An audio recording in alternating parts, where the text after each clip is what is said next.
Hello dear friend, স্বাগতম জানাচ্ছি নতুন একটি ভিডিওতে।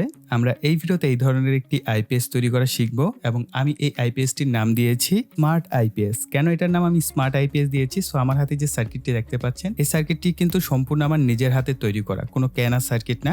আর স্মার্ট আইপিএস বলার কারণ হচ্ছে যখন কিনা আমাদের কারেন্ট আসবে তখন হচ্ছে আমাদের লোডটা অফ থাকবে, আর যখন কারেন্ট চলে যাবে তখন অটোমেটিকলি আমাদের লোডটা অফ হয়ে যাবে এবং এটার ভিতরে একটা ম্যানুয়াল সিস্টেম থাকবে। আপনি যদি চান যে না, এটা একটা বিরক্তকর অবস্থা তৈরি করতে পারে, আপনি চাচ্ছেন না যে দিনের বেলাও আপনার বাতিটা অন হয়ে থাক, তখন আপনি যদি তার সাথে যে লাগানো যে সুইচগুলো থাকবে সেগুলোকে অফ করে দেন, তাহলে আর অটোমেটিক এই অন অফ প্রসেসটা হবে না। অর্থাৎ অটোমেটিক প্লাস ম্যানুয়াল দুইটা সিস্টেমই থাকছে। এবং আমি এটার ভিতরে হয়তোবা এক্সটার্নাল চার্জার ব্যবহার করব। আপনারা যদি ইন্টারনাল চার্জার ব্যবহার করেন, অর্থাৎ ট্রান্সফরমার ব্যবহার করে চার্জার তৈরি করে নেন, তাহলে হচ্ছে কারেন্ট থাকলে আপনাদের ব্যাটারিটা চার্জ হবে, তখন লোডগুলো অফ থাকবে। আবার কারেন্ট চলে গেলে আপনার হচ্ছে ব্যাটারি চার্জিংটা অটোমেটিকলি বন্ধ হয়ে আপনার হচ্ছে আউটপুটে যে লোডটা থাকে সেটাকে অ্যাক্টিভেট করে দেবে। এটার মধ্যে একটা রিলে আছে, এই রিলে হচ্ছে স্মার্টলি সমস্ত কাজগুলো করে ফেলবে। এই পাইপগুলো থাকে না 6 ইঞ্চি 5 ইঞ্চি সাইজের, সেই পিভিসি পাইপগুলো কেটে সেটাকে সোজা করে নিয়েছি। সো সোজা করা খুবই সহজ। আপনি চাইলে আপনার যে গ্যাসের চুলা আছে সেটাকেও ব্যবহার করে সোজা করতে পারবেন, মোমবাতি ব্যবহার করে সোজা করতে পারবেন, অথবা যদি আপনার কাছে হট গান থাকে সেটা দিয়ে আপনি সোজা করতে পারবেন। আমি নর্মালি হট গান ব্যবহার করি এবং আগে হচ্ছে আমি মোমবাতি ব্যবহার করেছি, গ্যাসের চুলাও ব্যবহার করেছি। জাস্ট সামান্য একটু তাপ যদি দেন না এক পাশ থেকে, দেখবেন আস্তে করে সোজা হয়ে যায় এবং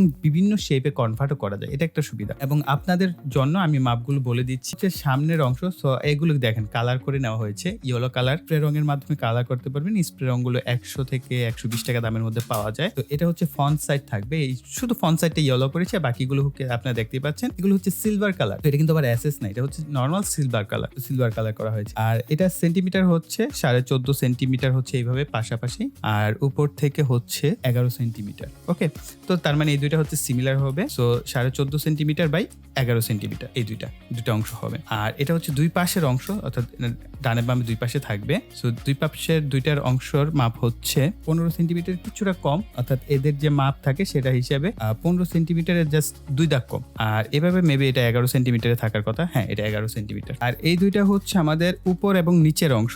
তো এটা হচ্ছে 15 সেন্টিমিটার, এই যে সম্পূর্ণ এই কারণে মাপে কিছুটা কম ছিল 15 সেন্টিমিটারে। আর এখানে হচ্ছে আমাদের হচ্ছে 13 সেন্টিমিটারে আছে। আমি হচ্ছে চটপট আমাদের এই সামনে এবং পিছনে যে সুইচ আছে, মিটার আছে, সেগুলো একটু বসিয়ে নিব। তো এই ধরনের আমি একটি 12 ভোল্টের ভোল্ট মিটার ব্যবহার করছি। মিটারটা সেট আপ করতে হবে।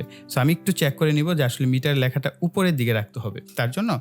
আর এখানে ব্যাটারি প্যাক, এটা আমরা গত ভিডিওতে তৈরি করেছিলাম, এটা দিয়ে একটু চেক করে দেখবো। সো এই যে দেখেন উল্টা হচ্ছে, ঠিক আছে। সো এটা হচ্ছে এইভাবে থাকবে। এখন চেক করে দেখবো, এখন ঠিক আছে, সেট আপ করে ফেলবো।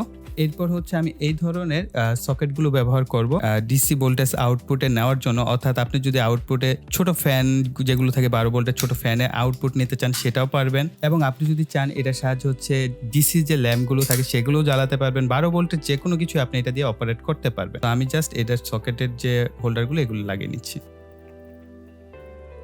এই ধরনের সুইচগুলো ব্যবহার করছি। সো এই সকেটগুলো হচ্ছে 5 থেকে 10 টাকা দামের মধ্যে পাওয়া যায়। আর এই সুইচগুলো 3 পিনের গুলো নরমালি হচ্ছে 10 থেকে 15 টাকা করে দাম নিতে পারে আপনাদের কাছ থেকে। মেয়েদেরকে প্লেস করছি। সামনের অংশ মোটামুটি সেট আপ হয়ে গেল। এখন হচ্ছে পিছনের অংশে আমরা এখানে আরেকটি সকেট ব্যবহার করব। এটা মূলত হচ্ছে আমাদের যে চার্জ ইনপুট করার জন্য, যেহেতু আমরা হচ্ছে 18650 লিথিয়াম ব্যাটারি ব্যবহার করছি। এটার একটা প্লাস পয়েন্ট হচ্ছে আমরা অ্যাডাপ্টার ব্যবহার করতে পারছি এটাকে চার্জ করার জন্য। আর বিএমএস যেহেতু থাকছে এর সাথে, আমাদের ওভার চার্জ প্রোটেকশন থাকছে, ব্যাটারি লো হয়ে গেলে লো চার্জ প্রোটেকশনও থাকছে। আর আমরা যদি নর্মাল ব্যাটারি ব্যবহার করতাম সেক্ষেত্রে আমাদের কিন্তু প্রোটেকশনের জন্য এক্সট্রা ভাবে ওভার চার্জ লো চার্জ প্রোটেকশন সার্কিটের দরকার হতো। এক্ষেত্রে আমাদের কোনো কিছুরই প্রয়োজন হবে না। একটা প্রসেস। আমরা এই কারণে বলছিলাম যে আইপিএস এর উপর আরো 3-4টা ভিডিও হবে। এর 3টা অংশের কাজ করে ফেলবো। এই পাশ নিচের সংযোগ দেওয়ার জন্য সুপার গ্লু ব্যবহার করছি। প্রথম যে পার্টটা, এটাকে আমি কানেকশন অর্থাৎ যুক্ত করে নিচ্ছি নিচের যে প্লেটটা আছে সেটার সাথে। সার্কিটটি একটু বুঝতে হবে আরেকবার যে সার্কিটের মধ্যে আসলে কি কি রয়েছে। এখানে হচ্ছে দেখেন 12 ভোল্ট এবং গ্রাউন্ড রয়েছে, আর এগুলো হচ্ছে আমাদের এই সার্কিট থেকে আউটপুট যাবে। আর এখানে হচ্ছে জাস্ট ট্রান্সফরমার যদি আপনি ব্যবহার করতে চান, তাহলে ট্রান্সফরমার থেকে যে 3টা প্রান্ত আসবে, সরাসরি 3টা প্রান্ত আমরা এখানে কানেক্ট করে জ্যাক ব্যবহার করব। সো পুরো প্রসেসটা আমি দেখাচ্ছি জাস্ট স্টেপ বাই স্টেপ। আমাদের সার্কিট ডায়াগ্রাম যেটা আপনার স্ক্রিনে দেখতে পাচ্ছেন, আপনারা চাইলে স্ক্রিনশট তুলে নিয়ে এই সার্কিট ডায়াগ্রাম অনুযায়ী ভ্যারো বোর্ডেও চাইলে তৈরি করে নিতে পারে। আমাদের এই দুটি তার হচ্ছে হচ্ছে আমাদের ব্যাটারির সাথে কানেক্ট করব। এই কারণে আমরা যে কাজটা করব, এখানেও আমাদের এই যে মিটারটা আছে, এই মিটারের যে দুটি তার, সো এটা লালের সাথে হচ্ছে আমি এই লাল তারটাকে নিব। খেয়াল করবেন কি করা হচ্ছে। সো দুইটা লাল তারকে হচ্ছে আমরা একত্রে নিয়ে নিব। চাইলে কিছুটা পেঁচিয়েও নিতে পারেন বা সরাসরি যদি কানেক্ট করতে চান তো সরাসরি কানেক্ট করতে পারেন। কিছুটা অংশ কেটে নিচ্ছে সামনে থেকে। এরপর হচ্ছে আমাদের এই সার্কিটে 12 ভোল্টের সাথে কানেক্ট করব। আর কালো তারটি হচ্ছে কালোটার সাথে দিয়ে আমি হচ্ছে কানেক্ট করব। Similar process. এখন আমাদের এখান থেকে হচ্ছে একটি তার যাবে আমাদের ব্যাটারির পজিটিভে। কানেকশনটা একটু পরে করব। ফাইনালি হচ্ছে একেবারে সবকিছুর কানেকশন করার পর হচ্ছে একেবারে শেষে গিয়ে হচ্ছে ব্যাটারির কানেকশনটা করবে। তো আমরা এটাকে একটু বাইরের দিকে আপাতত রাখছি, এতে করে আপনাদের দেখাতে সুবিধা হবে। একটি লাল তার নিব। এই লাল তারটিকে হচ্ছে আমরা পজিটিভের সাথে আমাদের সুইচের যে মাঝের প্রান্ত আছে সেটাকে আমরা সোল্ডার করে ফেলবো। একইভাবে আমরা অপর সকেটের যে পজিটিভটি আছে সেটার সাথে হচ্ছে সুইচের যে মাঝের প্রান্ত সেটাকে সোল্ডার করে ফেলবো। তার দুটি হচ্ছে আমাদের আউটপুট লোডের জন্য। তো এখানে হচ্ছে এই পাশের গুলো হচ্ছে গ্রাউন্ড আর এই পাশের গুলো হচ্ছে লোড। দুই পাশে লাগাচ্ছি। আপনারা যদি চান যে দুইটা লোড যে কোনো একটা টার্মিনালের সাথে কানেক্ট করতে পারবেন, অর্থাৎ আপনি যদি এনও বা এনসির সাথে কানেক্ট করতে চান তাহলে শুধু এনওর সাথে কানেক্ট করতে পারেন, এনসির সাথে কানেক্ট করতে পারবেন, কোনো অসুবিধা নেই। যদি চান যে না দুই রকমের আচরণ করবে তাহলে হচ্ছে দুইটার সাথে কানেক্ট করবেন। ঠিক আছে, আপনাদের দেখানোর জন্যই দুইটার সাথে কানেক্ট করছি। মূলত আপনারা চেষ্টা করবেন একটার সাথে কানেক্ট করা। দুইটার সাথে কানেক্ট করে দিচ্ছি।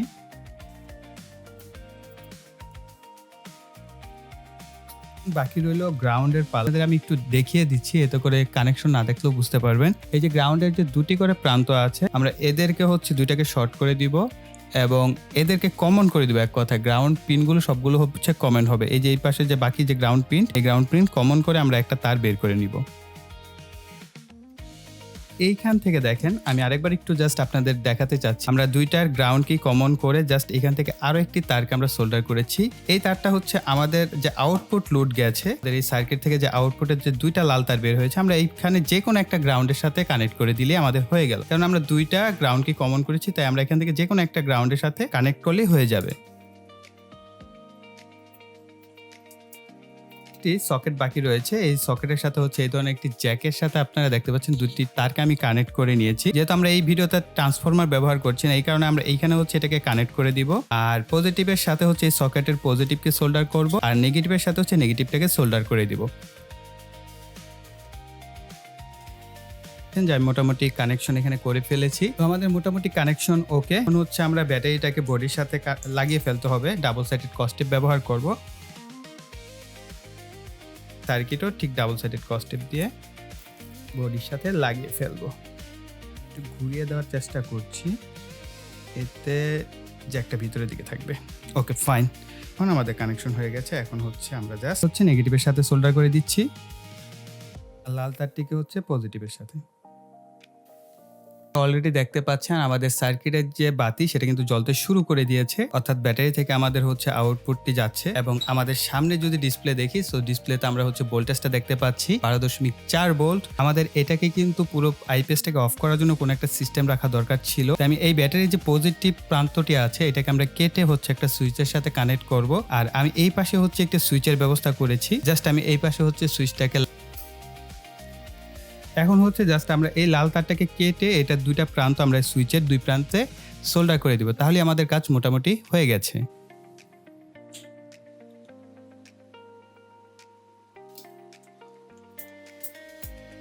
চার্জার হিসেবে হচ্ছে এই 12 ভোল্টের এই অ্যাডাপ্টারটি ব্যবহার করছি। আমি এটিকে এসি সকেটে হচ্ছে ইনপুট করাচ্ছি।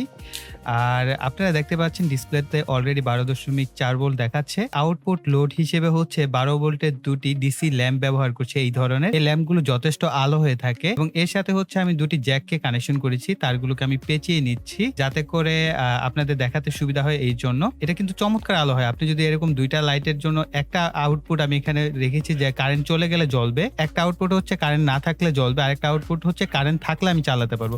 অথবা আপনারা যদি চান দুইটা আউটপুটকে কিন্তু সিমিলার একটা আউটপুট থেকে চাইলে আপনারা নিতে পারবেন। আমি একইভাবে অপর যে লাইটের যে তারগুলো আছে সেগুলোকে পেঁচিয়ে নিচ্ছি। এটাকে আমি জ্যাকে ইনপুট করে দিচ্ছি। তো দেখেন এই সুইচটা অন করলে হচ্ছে আমাদের বাতিটা অন হয়ে আছে। এখন কিন্তু আমাদের কোনো চার্জ প্লাগিং করা নেই। আমি যদি এইটার জ্যাক যেটা আছে এই জ্যাকটাকে পিছনের দিকে ইনপুট করাই তাহলে হচ্ছে আমাদের এই বাতিটা জ্বলবে, অর্থাৎ কারেন্ট থাকা অবস্থায় এই বাতিটা জ্বলবে, আর এটা হচ্ছে কারেন্ট না থাকলে জ্বলবে। অলরাইট, সো আমি এখন হচ্ছে আমাদের যে জ্যাকটা আছে সেই জ্যাকটাকে হচ্ছে পিছন থেকে ইনপুট করে দিচ্ছি, অর্থাৎ কারেন্ট চলে আসছে। সো দেখেন সাথে সাথে কিন্তু আমাদের বাতিটা চেঞ্জ হয়ে গেছে। আবার যখন খুলে ফেলবো 1 সেকেন্ড পরেই হচ্ছে আমাদের পরবর্তী বাতিটা জ্বলে উঠবে। দেখেন অটোমেটিকলি কিন্তু আমাদের সমস্ত কাজ হচ্ছে, এবং আমরা যদি চাই যে না, অটো এবং ম্যানুয়াল দুইটা ভাবেই কিন্তু এই আইপিএসটাকে ব্যবহার করতে পারবেন। অবশ্যই চ্যানেলটিকে সাবস্ক্রাইব করে পাশে বেল বাটনটি অ্যাক্টিভ করে রাখবেন পরবর্তী ভিডিও নোটিফিকেশন পাওয়ার জন্য। সো এই বলে এখানে বিদায় নিব। সকল ভালো থাকবেন, সুস্থ থাকবেন, টাটা।